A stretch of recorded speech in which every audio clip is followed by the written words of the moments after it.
Hi friends, இந்த வீடியோவில் நாம் இதை பற்றி பார்க்க போகிறோம்னா கார்த்திகை தீபம் சீரியல் ஜூலை 2ஆம் தேதிக்கான ப்ரோமோ பற்றி தான் இந்த வீடியோவில் பார்க்க போகிறோம். அதுக்கு முன்னாடி நம்ம சேனலை சப்ஸ்கிரைப் பண்ணாதவங்க கீழே இருக்கிற சப்ஸ்கிரைப் பட்டனை கிளிக் பண்ணிவிட்டு பக்கத்தில் இருக்கிற பெல் பட்டனையும் கிளிக் பண்ணிடுங்க. சரி, வாங்க வீடியோக்குள்ளே போகலாம். இங்கே பார்த்தோம்னா நம்ம ஐஸ்வர்யா ஃப்ரெஷ் ஆகிட்டு இருக்காங்க.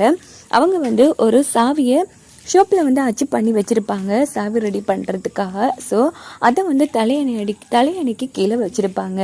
இதை அருண் பார்த்துடுறாங்க. பட் அச்சை பார்க்கையில் சோப்போட மற்ற பகுதியை தான் பார்க்குறாங்க.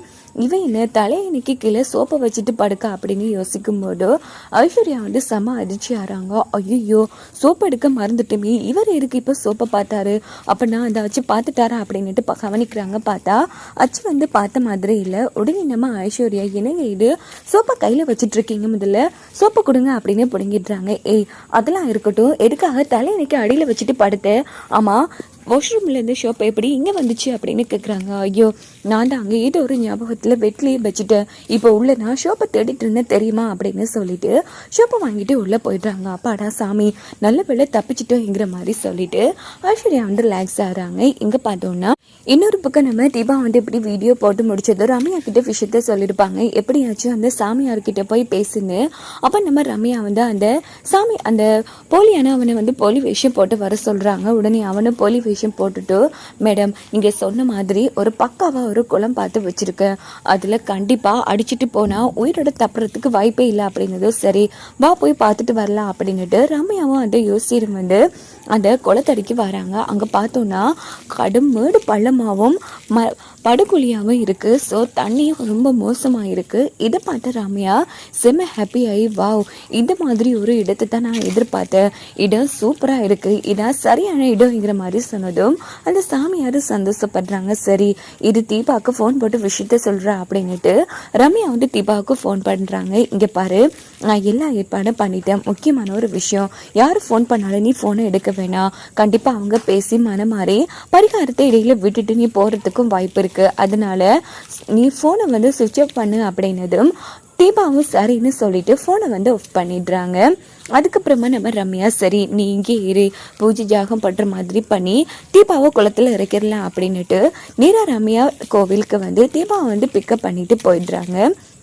இன்னொரு பக்கம் அந்த பெட்டியில் ரெடி பண்ணியிருக்காங்க. இங்கே பாருமா, கடைசியாக அவங்ககிட்ட கேட்குறோம், சொல்லப்போனால் ஒரு தூக்கில் போடுற ஒரு கைதிக்கிட்ட உன் கடைசி ஆசை என்னன்னு கேட்பாங்க, அதே இதை தான் உங்ககிட்ட கேட்குறேன், உன் கடைசி ஆசை ஏதாச்சும் இருக்கா அப்படின்னு கேட்டது. ஐயோ சாமியாரே, கடைசி ஆசை அது இதுன்னு பேசிட்டு இருக்க, அப்படின்னா தீபா மறுபடியும் பொழைச்சி வர மாட்டேன்னு சொல்றியா? இங்கே பாருமா, இப்படி பரிகாரம் பண்ணி பொழைச்சதா சரித்திரமே இல்லை, அதனால தான் சொல்கிற, கஷ்டம்னா விட்டுருமா, உன் அத்தை உயிர் போகிறத யாராலையும் தடுக்க முடியாது அப்படின்னது. இங்கே பாருங்க சாமியாரே, நான் பரிகாரம் பண்ணுற உறுதியோடு தான் வந்திருக்கேன், ஸோ அதுக்குரிய வேலையை பாருங்க அப்படின்னு தீபா சொன்னதும் உடனே அவன் போலீஸ் சாமியாரும் மந்திரம்லாம் சொல்லி தீபாவை அந்த பெட்டிக்குள்ளே இறங்க சொல்கிறாங்க.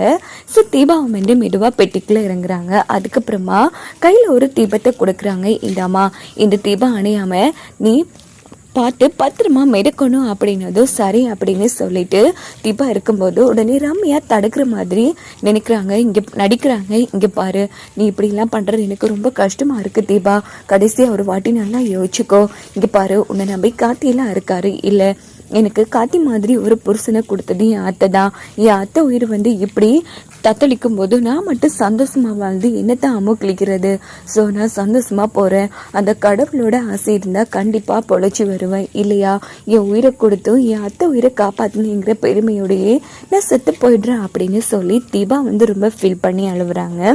அதுக்கப்புறமா அந்த பெட்டியில் அடைச்சி அந்த சாமியார் கைத்தை கட்டி ரம்யா கையில் கொடுத்து மெதுவாக அந்த பெட்டியை தண்ணியில் இறக்குறாங்க. அங்கே பார்த்தோம்னா தீபா பெட்டியில் போயிட்டு இருக்காங்க. கொஞ்சம் தூரம் போனதும் பெட்டியை தண்ணி அடிச்சுட்டு போகிற நிலைமைக்கு வருது. இது பார்த்து ரம்யா செம்ம ஹாப்பி ஆகிறாங்க. இருட்டுடுச்சு, இதுக்கப்புறமும் நம்ம இங்கே நிற்க வேணாம் அப்படின்னு கயிறை விட்டுடுறாங்க. என்னம்மா கயிறை விட்டுட்டீங்க, பின்ன இவளுக்கு பரிகாரம் பண்ணி அவள் அத்தை உயிரை காப்பாற்றுறதுக்கா நான் இவ்வளோ கஷ்டப்பட்டேன், இன்னும் கொஞ்ச நேரத்தால் அவள் உயிரும் தத்தளிக்கும், பார்க்கலாம் அப்படின்னு சொல்லி 2 பேரும் வெயிட் பண்ணிட்டு இருக்காங்க. அப்போது காற்றுலாம் பள்ளமாக அடிக்குது. கொஞ்சம் தூரம் போனதும் பெட்டி ரொம்ப மோசமாக காற்றுல அடித்து செல்லப்படுது. இது பார்த்து ரம்யா செம்ம ஹாப்பி ரெடியாகிறாங்க. இந்த பெட்டி போகிற வேகத்திலேயே தீபா கதை முடிச்சிருக்கும். சரிவா, அடையாளமே காண முடியாத அளவுக்கு தான் அவளோட சாவு இருக்கும் பாவம் அப்படின்னு சொல்லிட்டு ரம்யாவும் அந்த சாமியாரை